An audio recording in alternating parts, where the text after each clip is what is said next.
यो मेरो चाहिँ अकस्मात यो मोबाइल बन्द भयो है, सायद तातियो, हिट भएर के भएर, त्यसैले अलिकति हामी यहाँसम्म आएको थियौँ है। मैले सम्झाइराखेको थिएँ क्वेसन। अब स्लोप आयो, हाम्रो चाहिँ परपेन्डिकुलर हुने लाइन निकाल्नु छ है। त्यसैले यो चाहिँ के हुने भयो त, m1 m2 इक्वल टु -1 हुन्थ्यो होइन, m1 m2 इक्वल टु -1 हुन्थ्यो। अनि त्यो भानाले अब यो m1 भनेर चाहिँ के हुने भयो भन्दाखेरि -1/m2 हुन्छ। अब यो गएर चाहिँ डिभाइड हुने हो कि, -1/3 m2 को भ्यालु -3 के भयो त माथि गयो कि, त्यसैले यसको स्लोप चाहिँ के भयो त 3 भयो है।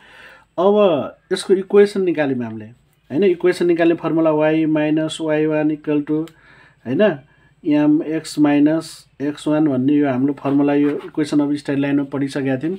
यही युज गऱ्यौँ मैले। y माइनस यो 3/2 x1 भने 3x - x1 भने 3/2 छ होइन, y1 र y2 को भ्यालु राखिदिउँ।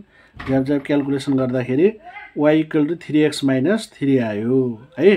हो, यो इक्वेसन नै इम्पोर्टेन्ट छ क्या। अब हामीसँग दुईवटा इक्वेसन हुने भयो होइन। एउटा चाहिँ y इक्वल टु 3x - 3, यसलाई इक्वेसन 3 मानिदिएँ मैले। अब a इक्वल टु 1 र 11 छ भने चाहिँ हामीसँग equation first x + 3y equal to a हो भने y इक्वल टु माइनस, यो x यता जाँदा -x भयो, -x होइन, 3 डिभाइड भयो 3 प्लस a छ, a डिभाइड बाई 3 हुने भयो। अब -x/3 प्लस 1/3 होइन, भनेको अब यो के हो त भन्दाखेरि 3 -x + 1 हो क्या होइन। अब यो गर्दाखेरि गरिसकेपछि यो y को भ्यालु कति हो त, यो 3x - 3 इक्वेसन 3 बाट ल्याएर राखिदिउँ। यहाँ राख्दाखेरि x को भ्यालु 1 आयो होइन, x को भ्यालु होइन, 3x - 3 -x + 1/3 छ। अब यसलाई मल्टिप्लाई गर्दा 9x, 3 3 जा -9 -x + 1। अब 9x यो -x यता हुँदा +x + 1 छ, यो -9 यता जाँदा +9 भयो। 9 + 1 10 भयो र 10x इक्वल टु 10 गर्दा x इक्वल टु के भयो त 10/10 गर्दाखेरि कति आयो त 1। अब फेरि x को भ्यालु y मा लगेर राखिदिँदाखेरि इक्वेसन 3 मा लगेर राखिदिँदाखेरि के भयो त y इक्वल टु 3 × 3 - 3 भने चाहिँ कति भयो त 0 भयो होइन। इक्वल टु कति भयो त 0 आयो भने एउटा पोइन्ट के छ त, x को भ्यालु 1 हुँदाखेरि y को भ्यालु कति आयो 0 आउँदो रहेछ।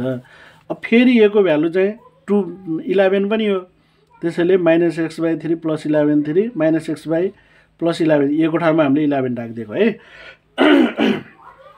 अब मैले यो -x + 11/3 यता राखेँ, y को भ्यालु कति छ त 3x - 3 इक्वेसन 3 बाट राखेको है। अब यो -x + 11 छ, यसले मल्टिप्लाई गरिदिउँ 3 3 3 जा 9x - 3 3 जा 9 होइन, 11 प्लस होइन, यो -9 यता आउँदा +9 9x, यो -x यता आउँदा +x, कति भयो त 10x 20, x equal to 20 divide by 10 गर्दाखेरि 2 भने फेरि y इक्वेसन 3 मा लगाएर राख्दाखेरि 2 को भ्यालु, x को भ्यालु हाम्रो के हुने भयो त y इक्वल टु 3 2 जा 6 -3 गर्दा 3 आयो भने x इक्वल टु 2 र 3 आयो। त्यसैले पोइन्ट अफ कन्ट्याक्ट के रहेछ त, एउटा 1 0 रहेछ भने अर्को 2 र 3 रहेछ। ठिक छ, यो चाहिँ हामीले अगाडिको भिडियोमा गरेको हो। यो मेरो मोबाइल सायद ह्याङ भयो अथवा के भएर कटेको हो होइन। यसलाई चाहिँ यसो मिलाएर बुझ्ने है, अलिकति लङ जस्तो देखिन्छ, त्यही भएर पनि मैले फेरि पनि गरिदिएको है। ठिक छ, ल मैले अर्को क्वेसन लिएँ। क्वेसन नम्बर हाम्रो कति छ, क्वेसन नम्बर 17 है। क्वेसन नम्बर 17, क्वेसन नम्बर 17 मा छ find the equation of the circle, find the equations of the circle and tangent to the circle,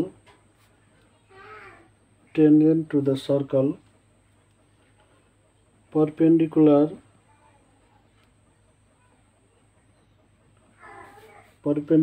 to the diameter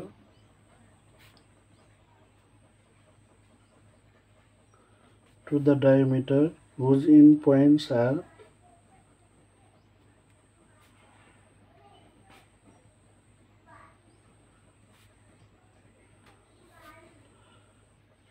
(3 minus 4)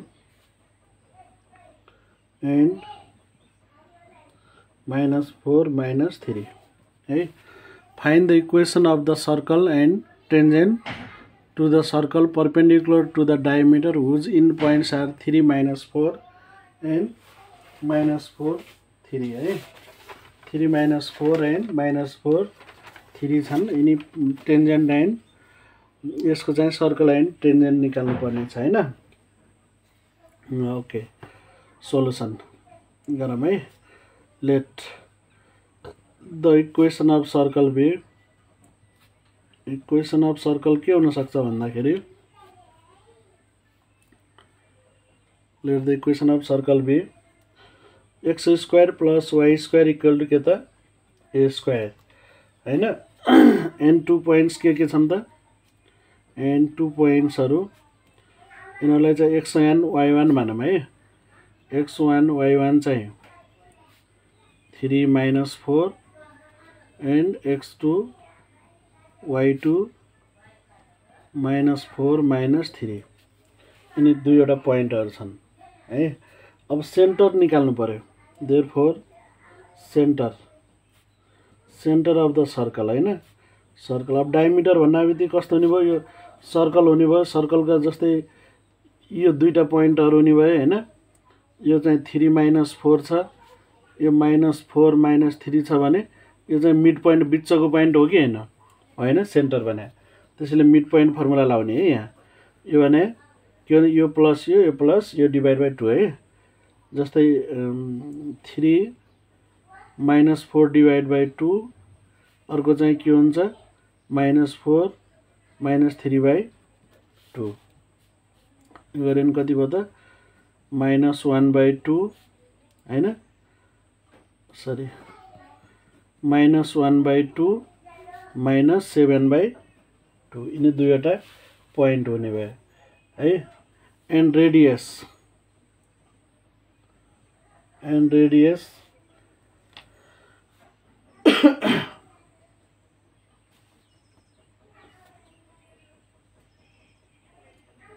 radius अब x minus center h x minus h whole square plus y minus k h whole square है। के हुन्छ radius r equal to हाम्रो चाहिँ हाम्रो x1 minus है x1 minus h square plus y minus k square है। Centre भनेको x1 भने कति छ त y1 है। x1 भने कति छ त 3 minus -1 by 2 h भने हैन, होल स्क्वायर प्लस y1 भने -4 माइनस -7 by 2 को होल स्क्वायर। यो गरे भने के भयो त 3 माइनस प्लस 1 by 2 को होल स्क्वायर हैन, प्लस -4 प्लस 7 by 2 को होल स्क्वायर। कति हुने भयो त एलसीएम 2 भयो, 3 2 जा 6 प्लस 1 7 by 2 को होल स्क्वायर प्लस एलसीएम 2 भयो, 4 2 जा कति हुन्छ माइनस के रे -8 प्लस 7 कति भयो -1 को होल स्क्वायर हैन। इक्वल टु गर्दाखेरि 7 7 49 divide by 4 plus 1 divide by 4। अब एलसीएम कति भयो त 4 49 प्लस 1 है, गर्दाखेरि चाहिँ कति हुने भयो त 50 डिवाइड बाइ 4 अथवा 5√2 डिवाइड बाइ 4 यसको चाहिँ रेडियस आउने भयो है। के छ त हाम्रो चाहिँ इक्वेसनलाई सल्भ गर्दै जाँदाखेरि हाम्रो के हुने भयो, हामीले एउटा इक्वेसन मान्यौं हैन र दुईटा पोइन्टहरु दिएको छ। अब सेन्टर निकाल्यौं योबाट center mid point formula use गरेर है x = x1 + x2 divide by 2 y1 + y2 divide by 2 भन्ने जुन फर्मुला छ मिड पोइन्ट फर्मुलाबाट यो सेन्टर निस्क्यो सर्कलको। अब यसको रेडियस निकाल्यौँ x - h whole square + y - 1 k square हैन। भनेको अब यहाँदेखि यहाँसम्मको डिस्टेन्स निकाल्ने हो के भने रेडियस भने हैन। के गरे हो यहाँदेखि यो सेन्टरदेखि यहाँसम्म सेन्टर पोइन्ट निकाल्यौँ यो के यसको स्क्वायर है।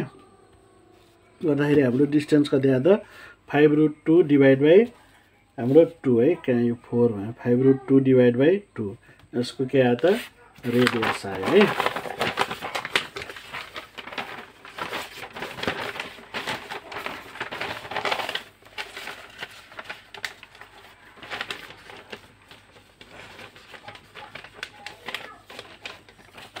यो चाहिँ रेडियस आयो है। अब हाम्रो रिक्वायर्ड इक्वेसन के हुने भयो त सो रिक्वायर्ड इक्वेसन हाम्रो x - h स्क्वायर भने -1/2 को होल स्क्वायर हैन whole square plus y - k whole square equal to के हो त r स्क्वायर हो। सरी यहाँ के को भ्यालु राख्नु पर्ने यहाँनिर हाम्रो फर्मुला के x - h भने हाम्रो कति छ त -1/2 छ सेन्टर त्यो भने +1/2 को whole square plus y - k 7/2 छ भनेको +7/2 को होल स्क्वायर अनि r भने कति छ त हाम्रो 5√2 को / 2 को होल स्क्वायर हैन। अब यो क्याल्कुलेसन गऱ्यो भने 5 5 जा 25 टाइम्स 2 डिभाइड बाइ 4 भयो 2 1 जा 2 2 2 जा 4 भने 25/2 हैन। अल्सो यो रिक्वायर्ड इक्वेसन चाहिँ के भयो त भन्दाखेरि यही भयो है x + 1/2 को होल स्क्वायर प्लस y + 7/2 को whole square equal to 25/2 answer भयो है। यो चाहिँ इक्वेसन अफ सर्कल भयो। अब हाम्रो टेन्जेन्ट पनि निकाल्नु छ हैन।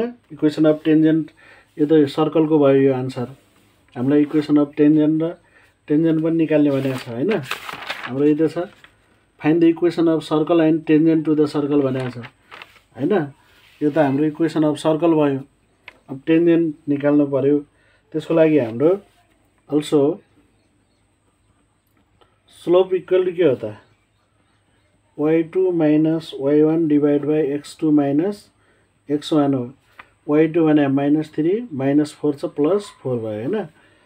अनि x2 भने -4 -x1 भने 3 गर्दाखेरि हाम्रो 1 डिभाइड बाइ -7 यो चाहिँ के भयो त m1 भयो हैन। यो स्लोप अफ डायमिटर है स्लोप अफ डायमिटर है यो पुरै डायमिटरको स्लोप निकाल्दाखेरि के छुटेछ slope of diameter and slope of tangent B के छ त m2 छ भने विचार के छन् त perpendicular so m1 m2 equal to के हुन्छ -1 हुन्छ। m1 भने -1/7 m2 equal to -1 therefore m2 equal to के भयो त माइनस क्यान्सल भयो m2 भने चाहिँ के भयो त 7 भयो हैन। सो टेन्जेन्ट्स आर अब यसको टेन्जेन्ट्सहरु के हुने भयो त भन्दाखेरि एउटा y - y1 equal to m2 x - x1 हुने भयो। y - y1 भने -4 छ equal to m2 x - x1 भने 3 भइहाल्यो हैन। x - 3 भयो सरी m2 को भ्यालु हाम्रो 7 छ है 7 x - 3 y + 4 equal to 7x minus कति हुने भयो 3 हैन। 7x उतै छ -y हैन 7x - y उतै लगे है यो -3 + 4 भने यता आयो -4 equal to 0 7x - y minus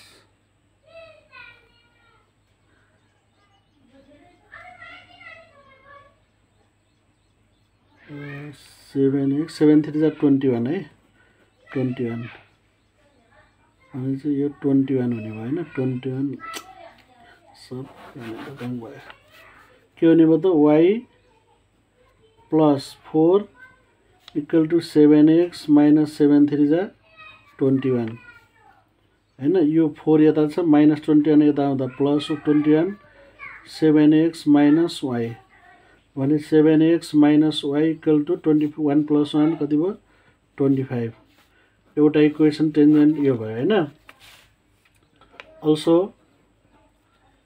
y minus y2 equal to m2 x minus x2 अर्को पोइन्टमा पनि छ टेन्जेन्ट भने चाहिँ y minus minus 3y को y3 को भ्यालु m2 भने 7 छ x minus minus 4 छ है minus 4 छ y plus 3 equal to 7x हैन 7x plus 4 हुने भयो हैन भनेको 7x plus 7 4 जा कति हुने भयो त 28 भने अब हाम्रो चाहिँ प्लस 3 छ 28 यता ल्याउँदा minus 28 equal to 7x minus y 7x minus y equal to कति भयो त 3 मा माइनस 25 एउटा इक्वेसन यो भयो भने चाहिँ हामीलाई के थियो त इक्वेसन अफ सर्कल यो निस्क्यो इक्वेसन अफ टेन्जेन्ट एउटा यो निस्क्यो है ल यो अलिकति केयर मेरो यताउता भएको छ यसो मिलाएर बुझ्ने ल हाम्रो चाहिँ यो कोर्डिनेट ज्योमेट्रीमा हामीले पढ्नुपर्ने च्याप्टरहरु हैन हामीले चाहिँ तीनवटा च्याप्टरहरु पढ्यौं हैन एउटा इक्वेसन अफ स्ट्रेट लाइनको पढ्यौं हैन स्ट्रेट लाइनको पढ्यौं त्यसपछि हाम्रो चाहिँ के पढ्यौं पेयर अफ लाइन्स पढ्यौं है त्यसपछि हामीले के छ इक्वेशन्स अफ सर्कल पढ्यौं यो सर्कल रिलेटेड नै के पढ्यौं त टेन्जेन्ट एन्ड नर्मल भन्ने पढ्यौं यी च्याप्टरबाट हामीले यति क्वेशनहरु जानियो भने लगभग कन्सेप्ट बुझिन्छ एक्जामका आएका क्वेशनहरु चाहिँ गरिन्छ है गर्न सकिन्छ मैले यो म्याथमेटिक्सको सबै कुराहरु प्लेलिस्टमा राखेको छु है कहाँ राख्दै छु प्लेलिस्टमा राखेको छु प्लेलिस्टमा गएर चट्ट हेर्ने त्यसपछि सुई गर्ने है ठीक छ प्लेलिस्टमा गएर गर्ने अनि त्यहाँनेर हाम्रो यो पीडीएल च्यानललाई चाहिँ यसो शेयर गर्न चाहिँ नभुल्नु है जुन चाहिँ धेरै ठाउँमा पुर्याउन सहयोग हुन्छ है र लाइक र सब्स्क्राइब पनि गर्नु है त ल okay see you in next chapter okay